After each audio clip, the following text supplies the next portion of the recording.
Baik, Assalamualaikum, salam sejahtera, salam GBN, salam Malaysia, salam kuasa ketiga. Jadi jika audio jelas, boleh tolong maklumkan kepada saya, share ramai-ramai dan jangan lupa scroll ke bawah Facebook Regi JC Ritaudin, tonton live yang telah saya buat hari ini juga. Ya, tadi berhubung dengan tindakan luar tabi'i Anwar untuk cuba memberi alasan berhubung pelepasan luar tabi'i Zaid Hamidi. Ya, saya dah jelaskan, ini bukannya kerja Anwar. Anwar bukannya juru cakap peguam negara. Ya, malah kerajaan tidak dipertanggungjawabkan untuk menjawab atau memberi penjelasan bagi pihak peguam negara. Okey, so itu semua saya dah jelaskan. Anda wajib tonton hujah-hujah saya di situ. Jadi untuk tujuan live ini, saya hendak menceritakan 2-3 perkara yang dibangkitkan kebelakangan ini termasuk oleh Anwar. Jadi secara perkara-perkara yang digunakan sebagai alasan oleh Menteri dan Perdana Menteri kerajaan untuk cuba mengalihkan perhatian daripada pelepasan luar tabi'i Zaid Hamidi.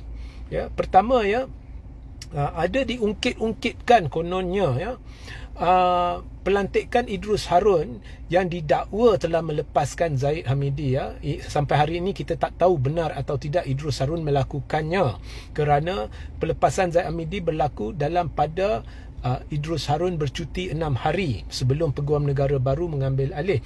Tetapi apapun, mereka mempertikaikan, mereka kata Muhyiddin yang atau beri gambaran Muhyiddin yang lantik Idrus Harun dulu. Now, di situ saya nak hentikan menteri ataupun pihak kerajaan ya. Benda itu adalah satu alasan dangkal dan nampak sangat ianya seolah-olah untuk mengelirukan rakyat dan mengalihkan perhatian rakyat daripada isu pelepasan Zaid Hamidi. Hakikatnya, siapa yang lantik, siapa yang calonkan peguam negara tidak penting. Orang yang dicalonkan itu, adakah dia melaksanakan tanggungjawab dia sebagai peguam negara? Itu yang penting. Ya, sesiapa, kalau ada Perdana Menteri baru, kalau Perdana Menteri baru dia rasakan peguam negara itu yang sedia ada boleh laksanakan tanggungjawabnya, maka dia boleh kekalkan. Ya, so yang penting bukannya siapa lantik, siapa tak lantik.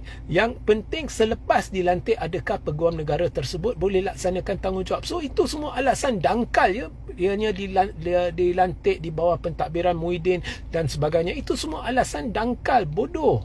Ya, kedua, jangan lupa Anwar selepas menjadi Perdana Menteri telah kekalkan Idrus Harun. Sebenarnya kontrak Idrus Harun telah tamat, tetapi Anwar telah membolehkan Idrus Harun melambatkan lagi persaraannya selama 6 bulan.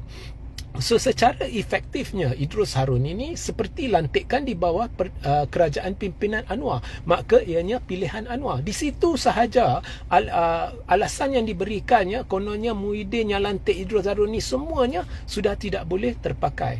Ya. So anda lihat ya, cara mereka mengalihkan perhatian dengan alasan-alasan dangkal. Satu lagi perkara yang dimain-mainkan ialah pembangkang diam bila ramai yang dilepas dan dibebaskan. Dan ada video-video kecil yang mempertikaikan pembangkang bila Zahid dulu dilepaskan dan dibebaskan. Ya, bagi 40 pertuduhan jenayah membabitkan sistem visa dan sebagainya, ya, pembangkang diam. Saya rasa pihak pro kerajaan sebenarnya sudah keliru dan sedang kelirukan rakyat. Sebenarnya ramai yang boleh dilepas dan dibebaskan tak jadi masalah.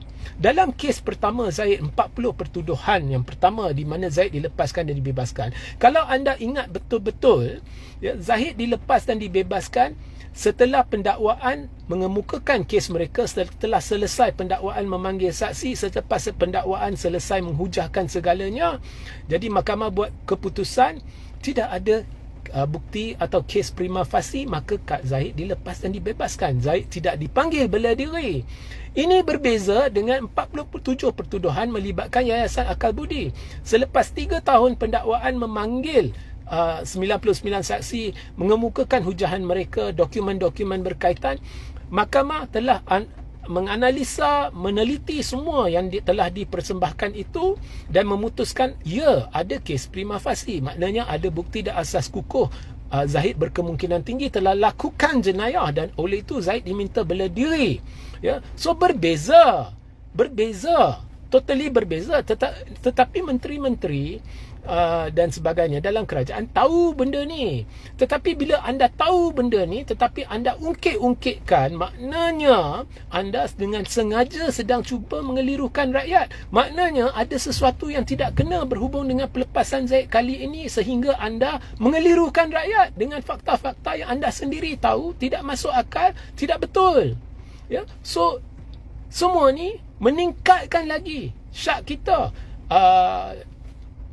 bahawa kerajaan sebenarnya terlibat dalam komplot melepaskan Zahid. Dahlah bila PM menjadi jurucakap bekas peguam negara dan cuba mempertahankan pelepasan Zahid, walaupun itu bukan fungsi atau tanggungjawab kerajaan, itu pun sudah meningkatkan syak kita bahawa kerajaan terlibat, mungkin PM terlibat dalam komplot melepaskan Zahid. Ini kan pula bila beri alasan-alasan yang salah, bodoh, dangkal, yang mereka sendiri tahu sebenarnya alasan-alasan ini tidak betul, fakta-fakta ini tidak betul.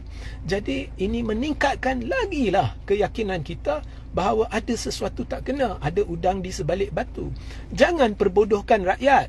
Berhenti perbodohkan rakyat. Kerajaan yang sengaja perbodohkan rakyat untuk menutup satu perkara yang sememangnya sudah menjadi pertikaian dari sudut perundangan, dan kerajaan tidak mengambil langkah, malah menghalang langkah-langkah untuk membincangkan perkara ini.